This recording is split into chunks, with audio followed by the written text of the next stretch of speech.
Hey folks, Ron here. Just wanted to walk you into the studio here, or have you visit in the studio here and show you a little what I've been messing around with, working on lately, and I've got a little bit to share here. So just want to talk a bit about where things are going and what I'm thinking about.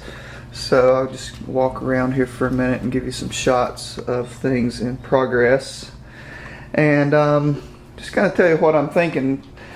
This morning I'm finishing up some pots, and we'll just start here with these little bucket shapes, these little basket shapes. My thought with these, I'm really excited that it's spring, and I've got a couple shows coming up where I'm planning on putting some flowers in some pots. And so with these baskets with these wide handles, I'm planning on actually putting some holes in the tops of these handles so that I can put maybe 3 or 4 flowers in this pot. So you'll see the flower stems coming up here, and then maybe coming out the tops of these. And so this is sort of an idea for these little buckets, these little baskets.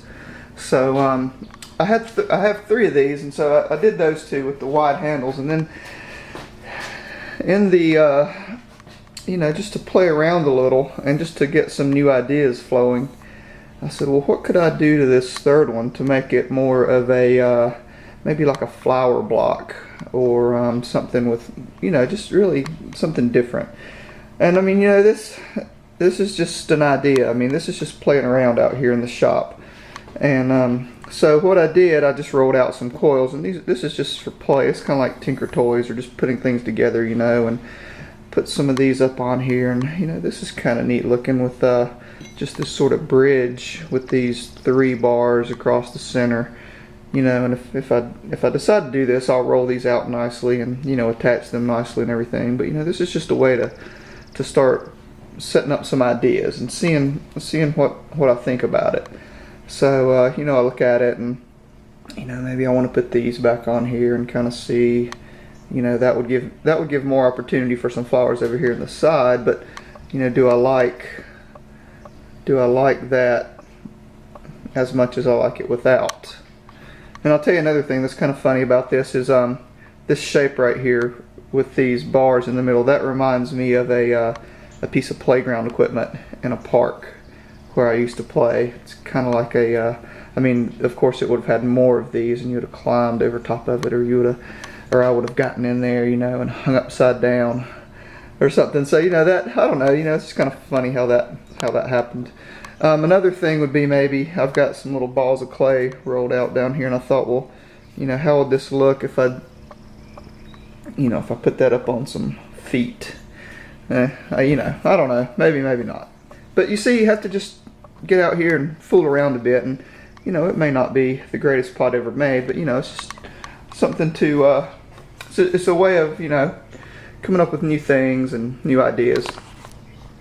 Speaking of new things, I made these sort of weird, oblong, really beaky pitchers yesterday. I threw these without a bottom and just squeezed them into shape, and then pulled this spout, and they'll get a handle later today. I just got the bottoms on them a minute ago, but these are kind of fun, and just really not my typical pitcher or jug shape, and these are, I guess these are about 6 inches tall right now, and they do have these wild kind of spouts on them, and they're not, they're just kind of loose and fun. So I've got some handles on those, and I thought, well, I could put a drawing on here. I'm kind of thinking about where the drawings would go, and how big this space is. I tend to do better on things that are taller than skinny down here, because I don't have many images that are long like that. So that would be something I could think about. But for these, I knew that when I made them, I wanted them to be sort of tall. So let's see, that's that sort of thinking happening there. And I thought I'd show you something that happened here too. Something kind of neat. Remember these bottles?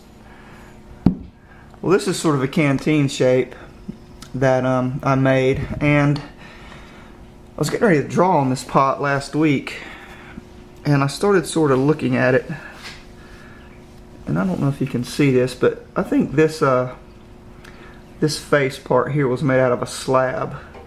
And I don't know if you can see, but it's real subtle. With my finger in there, it's going to go out of focus. It's real subtle, but you can see on the surface of that clay before I slipped it, there were these marks, and maybe it was where I ribbed it or something.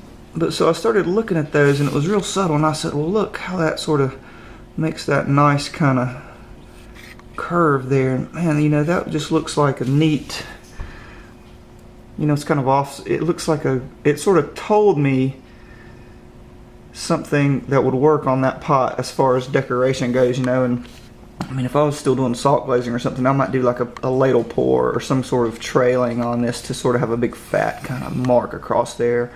And it's sort of asymmetrical, and it kind of goes off the pot.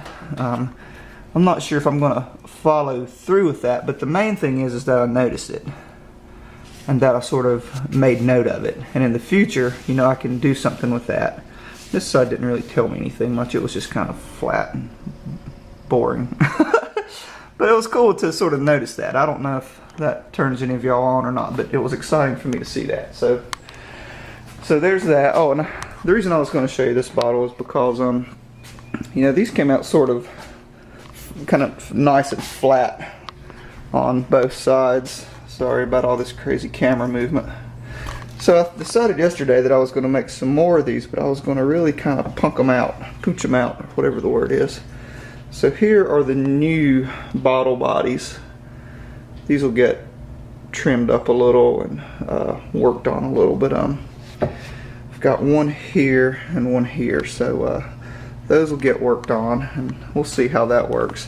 And then of course here are some square bottles in progress. These sort of are time consuming. Got the bottom on these yesterday, and I put the tops on this morning, and this will all get smoothed out. This has just been sure formed.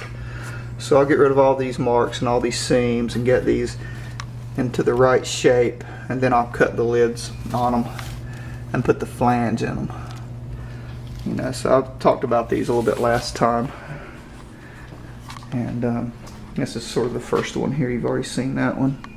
Alright, so anyway, I guess I just wanted to just kind of share what I was thinking about and how things kind of work out here. So I hope that's helpful, or at least mildly entertaining. Alright, see you later.